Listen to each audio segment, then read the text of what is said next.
At Samsung's Unpacked 2022 event today, there was a lot announced, like new Galaxy Buds Pro 2 and a new redesigned Galaxy Watch 5.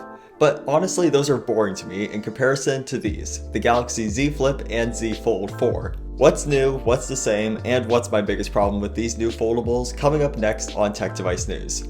At a glance, these devices just look like last year's models, but don't be fooled as there are some improvements, even if they mostly are under the hood. To start, all models have updated specs for mid-2022, but on the Fold there's an updated set of cameras as well. A new 50 megapixel sensor replaces the former 12 megapixel unit on the Z Fold 3.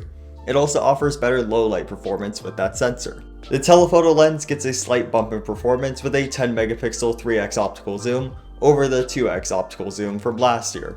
After opening up the phone, the under-display camera apparently was upgraded with Samsung's new pixel ranging over the camera.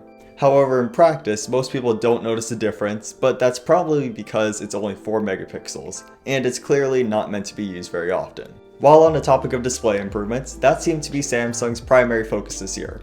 There used to be a metal layer underneath the display, but that's been removed for a fiber-reinforced plastic with the same durability level as before, but now it's lighter.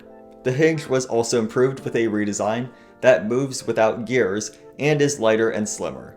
The latter makes a difference on the appearance as the outer display has smaller bezels as a result. Samsung is definitely refining the design from last year with the Z Fold 4.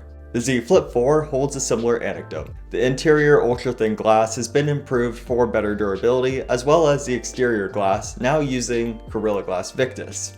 The cameras get less of an upgrade compared to the Fold 4 with improvements to video stabilization and low light performance. There's still no telephoto lens, even 4 years into this product's release, but the battery on the other hand has gone from 3300 mAh to 3700 mAh because of the slimmer hinge.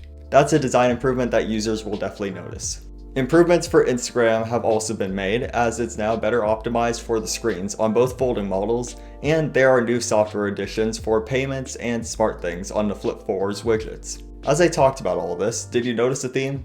Samsung seems to be focusing on refining the design from last year, and otherwise keeping what works. That's fine in one sense, why change what works?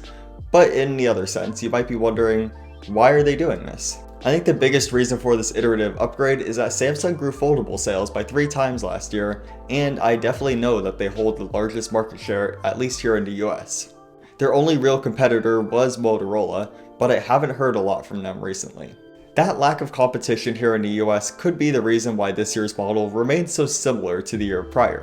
There's no incentive for Samsung to redesign a mostly well-received phone, except for the price tag, which has remained the same, and also the lack of convenient service when something inevitably goes wrong. If you enjoyed this video, give it a like and consider subscribing to more tech content like this every week. If you have foldable questions, leave them in the comments below, and I'll do my best to get back to you. Thank you for watching, and I'll see you next time on Tech Device News.